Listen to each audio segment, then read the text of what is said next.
Shalom, bitches. My is here from Audio Only, bringing you some more Billy Bob Space Trucker. We're on chapter 29, so let's begin. The USS John McClane jumped into reality above the galactic government world Tevius, just as the UHG Siberian Fury jumped in next to them. Or rather, not the UHG Siberian Fury. That was crazy talk. The Russian name on the bow of the ship had hastily been crossed out in paint, and beneath it was written USS American's Warship of Angry. Tevius was a Greslin planet, home to shipyards, resource mines, and even a training ground for their elite soldiers. Civilian population was as minimal as it could be for a planet like this. High Command didn't have any large ships to spare, but 2 Special Forces cruisers were nearby. And after the resounding defeat of the Greslin's main battle fleet, this was the time to strike while they scrambled to rebuild and reposition. Each ship launched several assault crafts towards targets on the planet's surface as their commanders addressed them over the speakers. For the Americans' Archangels, the speech was simple. "I ain't letting no red commie sumbitches beat us. We take our targets faster. We inflict more damage. If you fail me today, there won't be a pizza party when you return. So get out there and kill more goddamn fish than the Ruskies." The Spetsnaz in their own craft listened to their own leader over their own speakers. They were trying to remember to use English for the sake of keeping up appearances. "The damn American war-making style is inferior. I will not accept us losing score. If not being successful, no eating food but borscht and raw turnip for full week." With both Special Forces groups being properly motivated as their craft were buffeted by entry into the planet's atmosphere, the cruisers began to open fire on the few Greslin ships around the orbital stations. The gunners on both ships had an open scoreboard going between them, to make sure they knew who was doing better than the other. Both ship commanders had wanted to time their Special Forces teams with stopwatches, but High Command wouldn't let them. Instead, they had to settle for examining after-action reports written by observers embedded in their teams. But one way or another, they were going to get scores based on something. "Vikings, this is Viking Actual. Don't let the pizza party cloud your judgment. I want this operation clean.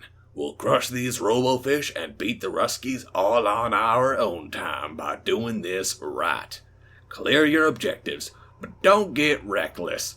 Can't enjoy pizza if you're dead. Viking Actual out."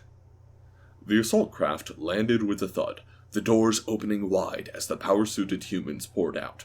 There in the center of his squad was Viking Actual, standing several inches over the heads of those around him.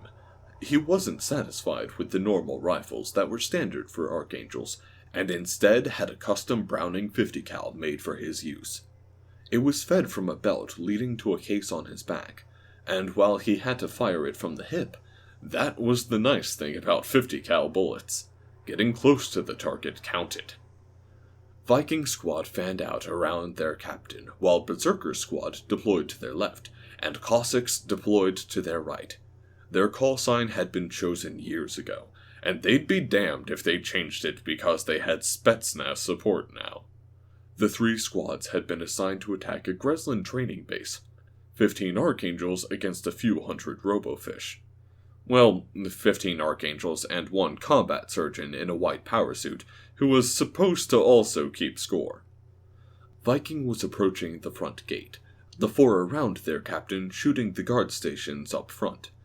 The fish only had energy pistol sidearms, which didn't even scratch the paint on the Archangel's power armor.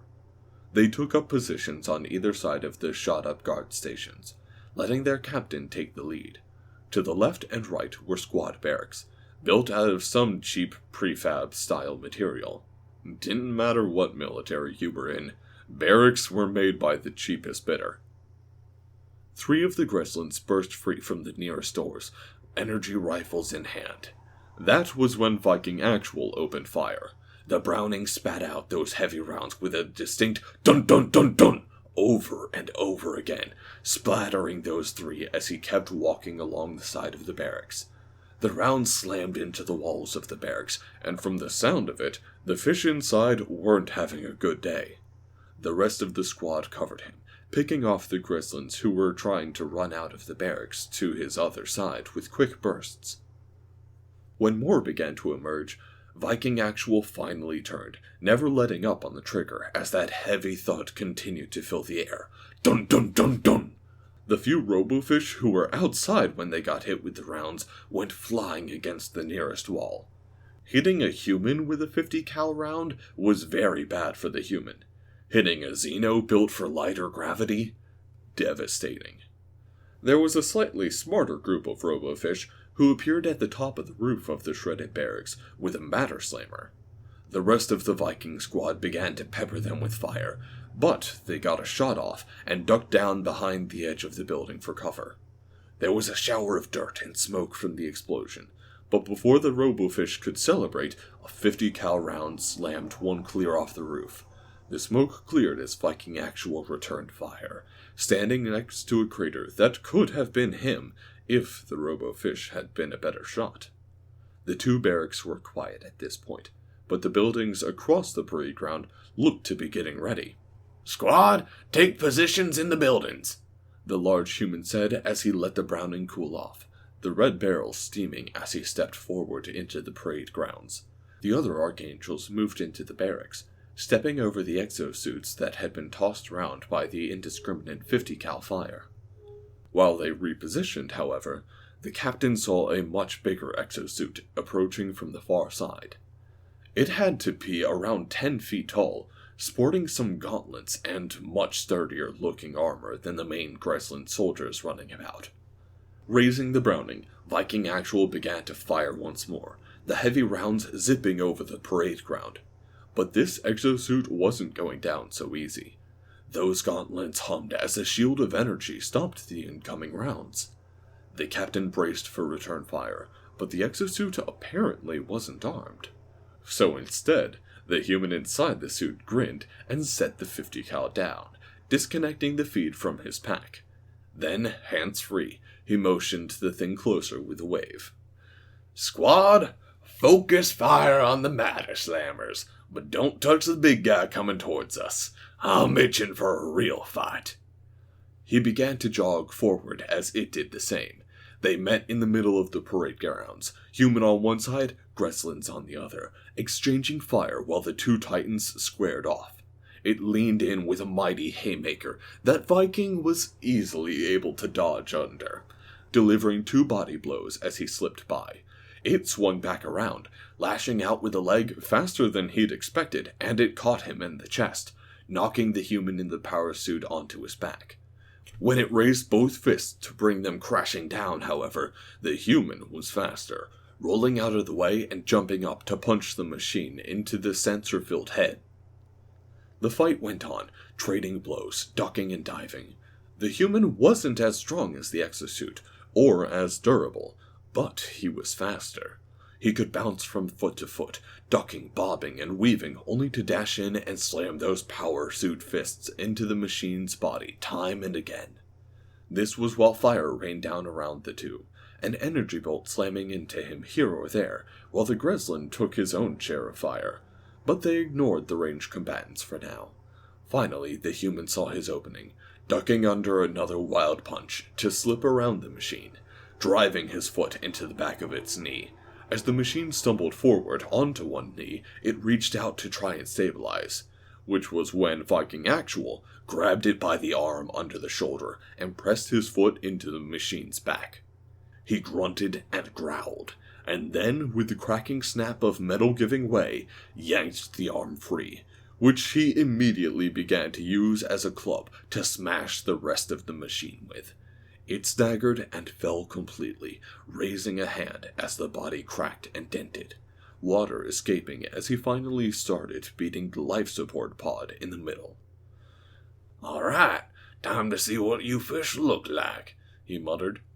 Tossing the arm aside, he gripped the life support pod in the center of the machine, tearing the door open. Inside, he finally saw a Grislin in the flesh. Jesus fucking Christ, you're ugly, he said simply, staring down at a face that looked like it belonged on one of those deep-sea anglerfish, all teeth and large wide eyes. The body had a twisted, deformed H.R. Giger design, and around its hips were what he could only assume were several exposed tentacles. Well, ugly, let me introduce myself, the human said as he raised his giant foot to end this fight once and for all. You're about to be stomped by Captain Ted Rex, big brother of Billy Bob Space Trucker. Billy Bob was lying on his stomach as the space goblin doctor rubbed some more biogel along his back. He had already drunk a nice big glass of the stuff as well, while the agent and Emily watched on. "What's in this stuff?" the agent asked as she watched the clawed chunks of torn flesh on his back start to seal up with incredible speed. "Biogel," Billy Bob said, and then saw Emily place one of her bloody claws in her mouth before it came out free. "Hey, are you eating my flesh?" She jerked back in surprise when he yelled out, and, as the agent looked at her as well, tried to hide her hands behind her back. "What? No!" "Yes, you were." You don't taste bad." "God damn it, Emily, don't go getting a taste for my flesh." "I was just cleaning my talons. There were pieces of you stuck to them." She looked as guilty as a cat caught with feathers stuck to its face. Although she had feathers. He'd need to start updating his sayings. "That isn't helping," he growled out for a moment as she stepped out of his field of vision. "Fine, I'll go wash them off." He was fairly certain she'd just lick them off. He'd just decided to give this thing a serious go with her, and she was literally eating him alive.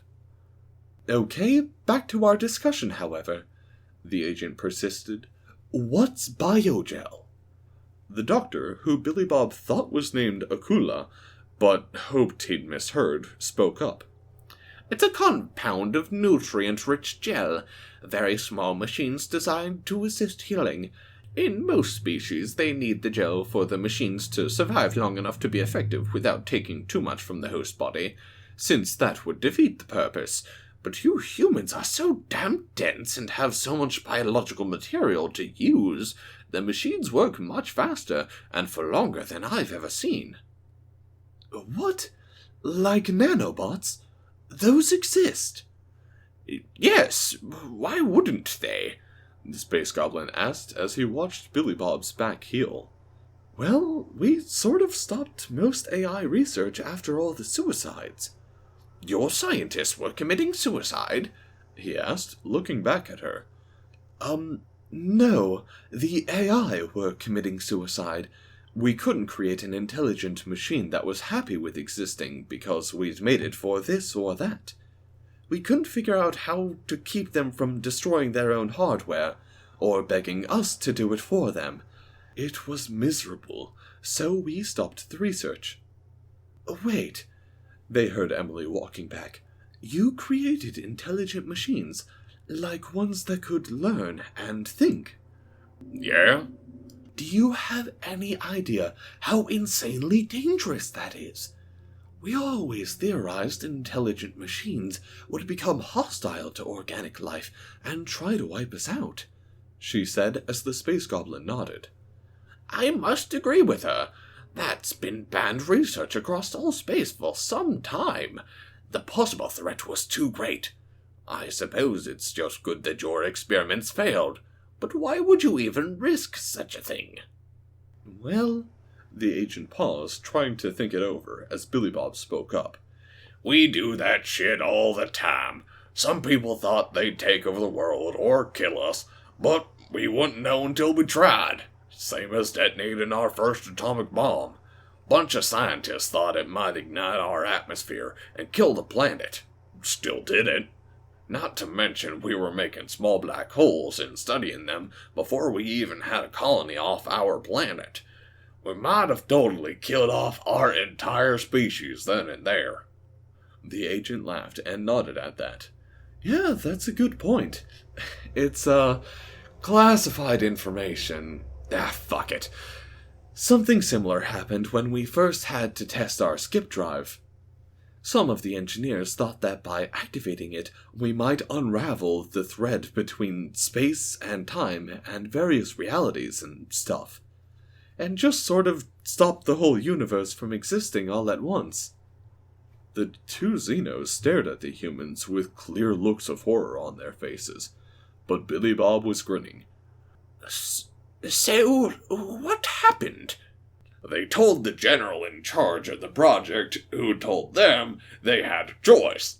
Either they might end everything all at once, or they very certainly would suffer having him shove his foot so far up their ass they'd develop brain cancer on the spot. So, they tested it. And, we all still exist. The space goblin gasped out. How could you possibly endanger everything like that? If your greatest minds told you there was a problem of that sort of outcome, why even tempt fate? Billy Bob and the human spy just stared at him. Because we didn't know, Billy Bob simply answered. Yeah, the agent confirmed. The space goblin looked at Emily. And you want to partake in a union with this one? Truly? She shrugged her arms at that. There's just something about him. Hopefully it's not the way I taste, he shot back. How many times do I need to say I'm sorry? A lot, especially since you keep trying to kill me. I swear I don't. Put your gloves on already. Emily picked up her gloves from earlier as she eyed the human agent. I'm sorry about that display from earlier, but don't forget, he chose me. Don't get any ideas. The human arched a brow at that, while Billy Bob rolled his eyes. Okay. He's not my type. All yours. I had no intentions of stealing your man, the woman said as Emily nodded. Good. And make sure everyone knows he's spoken for. Billy Bob wasn't sure if he found her possessive nature to be flattering or worrisome. If he started seeing her standing over him with a knife and fork, or started seasoning him with herbs and spices, then he'd worry. But until then, he might as well appreciate the fact someone cared that much about him. Aside from his family, that is. Even if they had strange ways of showing it. Like his mom threatening to hug him with her arm of death, should he ever step out of line when he was younger. Or, shit, she threatened him with that whenever they had any family gathering. Right, well, how much of this biogel do you have on the station? The agent asked the doctor, which brought Billy Bob back into reality. 10 gallons. It's expensive stuff, and we normally need just a little. Although I suppose now we're down to 9 1/4 gallons, he said as he looked over Billy Bob's wounds, which seemed to have healed up by now, to faint scars. In fact, Billy Bob felt better than he had before all this happened, since he'd still been recovering from the injuries he got at the museum. We're going to want all of it to take for our war effort. This is going to greatly change things. What? But we need some of it for wounded people who come in here. Whoa there, Miss CIA Spook. We don't need all of it. Doc, could you guys be alright with just 4 gallons? Unless you have a massive shitstorm hit. That'll likely be okay till you get resupplied, right? The space goblin set a hand on his chin. 4 gallons should be fine, but what will you pay us? The agent looked at him. You're going to be making a very generous donation to the human war effort. Specifically, the American war effort. And we don't forget our friends. But there's a chance you won't win. Have you looked at the latest news reports? We annihilated the Kreslin battle fleet in a single battle. FTL lines in our space are down. The Krushikan invasion of Bastion has been stunted. Despite being surrounded by enemies, the Libertonian home world survives. She laughed. Do you want to bet against us at this point? The space goblin looked from the agent to Billy Bob, and then back to Emily before shrugging. I suppose it would be wise to stay on your good side for now. It would certainly benefit my people should the council lose power. The agent nodded, and Billy Bob finally started to get up, frowning as he looked at his shredded jacket. He sighed and pulled it on anyway. What's the plan? We've been contacted by an unlikely ally, but so far it seems legit, the agent mentioned. I need to secure this biogel. Just head to your Atlas ship, and some new friends will be joining us. He nodded at that and started packing up his things with Emily while the agent and Space Goblin left. Once they were gone, he turned to Emily. Okay, ground rules in our relationship. No biting or scratching chunks of my flesh off my damn body, and no more trying to kill or maim me. And keep your gloves on unless we've discussed it, and plan on doing something super carefully. Oh, come on. You have no idea how much it hurts to have chunks of your body ripped free from your body. How do you even touch each other without trouble? Well, I guess when I feel feathers, I know how light to touch, but you don't have any. All right, but I have some of my own rules. All right, mine are mostly about not dying, but that's fair. What you got? No more farting. What? Oh, you can't be serious. I can't not fart. I have to fart. But it smells bad. And if I try to hold it in, I'll explode. You really do want to kill me. What? You won't explode. There was a pause. Will you? I don't want to find out, that's for damn sure. Humans fart. You have to get used to it.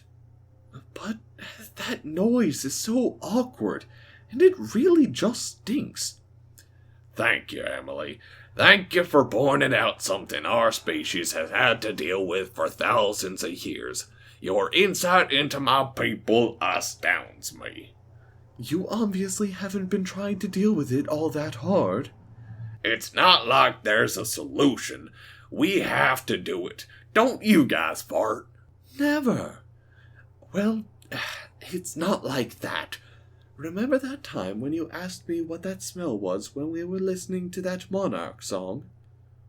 Queen? Yeah, that sort of lilac and roses.